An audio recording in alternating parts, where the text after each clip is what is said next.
360 में खबरों में आगे बढ़ते हैं। अगली खबर यूएनएससी से है, जहां पाकिस्तान की एक बार फिर इंटरनेशनल बेइज्जती हुई है। पाकिस्तान के झूठे बयानों का यूएनएससी में भारत ने सख्त जवाब दिया है और 1971 के अत्याचारों की याद दिलाते हुए दुनिया के सामने पाकिस्तान के आतंक की गाथा उजागर की है।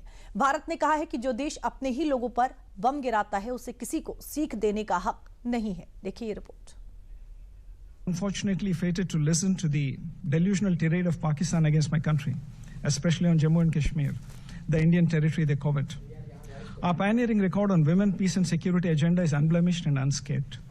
A country that bombs its own people, conducts systematic genocide, can only attempt to distract the world with misdirection and hyperbole. बार बार की हार और फिर वही पुराना राग।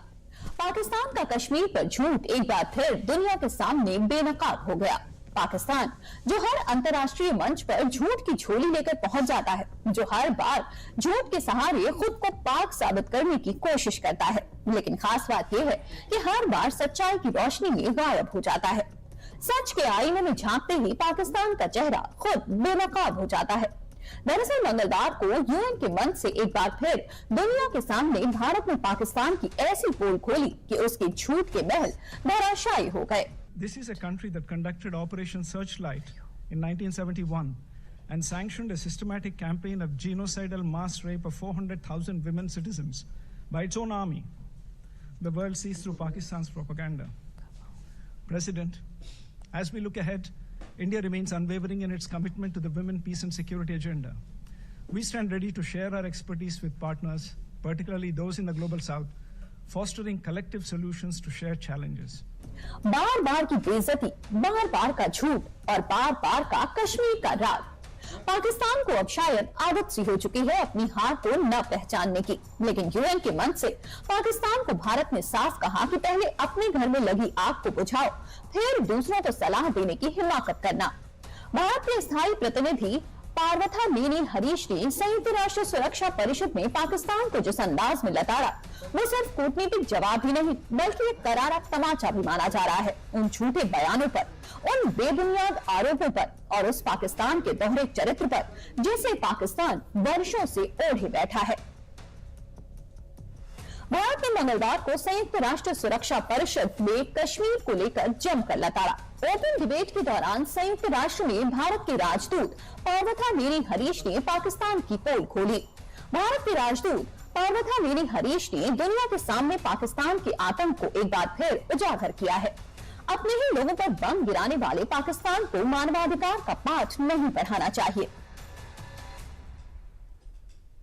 संयुक्त राष्ट्र सुरक्षा परिषद में भारत के स्थायी प्रतिनिधि पार्वथा मेनी हरीश ने यूएन के मंच से पाकिस्तान को वो तक कह दिया जो शायद दुनिया के कई देश कहने से डरते हैं। जो पाकिस्तान आज मानवाधिकारों की दुहाई देने की हिमाकत करता है, उसे भारत के स्थायी प्रतिनिधि पार्वथा मेनी हरीश ने 1971 के ऑपरेशन सर्चलाइट का काला अध्याय याद दिलाते हुए पाकिस्तान की बर्बरता को दुनिया के सामने उजागर कर दिया।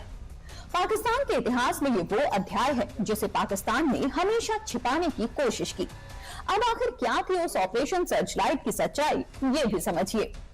ऑपरेशन सर्चलाइट पाकिस्तानी सेना का एक सैन्य अभियान था जिसे 25 मार्च 1971 की रात शुरू किया गया था। इसका मकसद था पूर्वी पाकिस्तान में बंगाली आबादी के आंदोलन को कुचलना।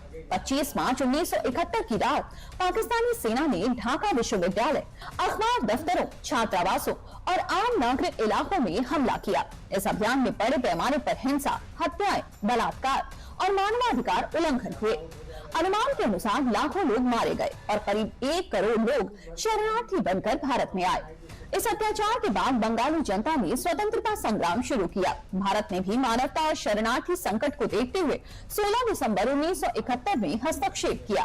13 दिनों के युद्ध के बाद 16 दिसंबर 1971 को पाकिस्तान को हार माननी पड़ी और बांग्लादेश नाम से नया देश बना। हालांकि ये पहली बार नहीं है जब पाकिस्तान संयुक्त राष्ट्र में बेनकाब हुआ है। इससे पहले भी हर बार जब वो झूठ बोलता है, भारत अपने तथ्यों और ठोस प्रमाणों से उसका मुंह बंद कर देता है। भारत ने पाक को चेताया कि अगर वो वाकई में शांति चाहता है तो पहले अपनी जमीन से आतंकवाद की जड़ें खत्म करे। यूएन के मंच पर भारत की आवाज तो शांत थी, मगर शब्द तलवार की तरह तेज थे। भारत ने साफ कहा कि जिस देश ने अपनी ही जनता पर जुल्म की मिसालें छोड़ी हों, वो हमें मानवाधिकार का पाठ न पढ़ाए। भारत ने यह भी कहा कि आतंकवाद पाकिस्तान की विदेश नीति का हिस्सा है और पूरी दुनिया जानती है कि आतंक के बीज सबसे पहले वहीं बोए गए थे। यूएन के मंच से भारत के प्रतिनिधि ने भारत के मानवाधिकार का जिक्र करते हुए पाकिस्तान की प्रोपेगेंडा को खारिज किया। Is exemplified through the appointment of Dr. Kiran Bedi, the first woman officer of the Indian Police Service, as the first ever female police advisor and head of the United Nations Police Division in 2003. It is no longer a question of whether women can do peacekeeping, rather, it is whether peacekeeping can do without women. Through these deployments, India has demonstrated the profound impact of women peacekeepers in peacekeeping operations. They build trust in communities, give hope to vulnerable populations, particularly women and children. Most critically, they help address gender-based violence and ensure that peace processes reflect the needs and perspectives of all segments of society.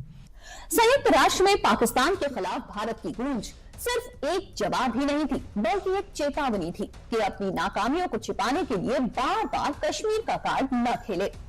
इस बार भारत ने पाकिस्तान को सिर्फ जवाब ही नहीं दिया, बल्कि पूरे विश्व के सामने उसका काला इतिहास भी खोल कर रख दिया है।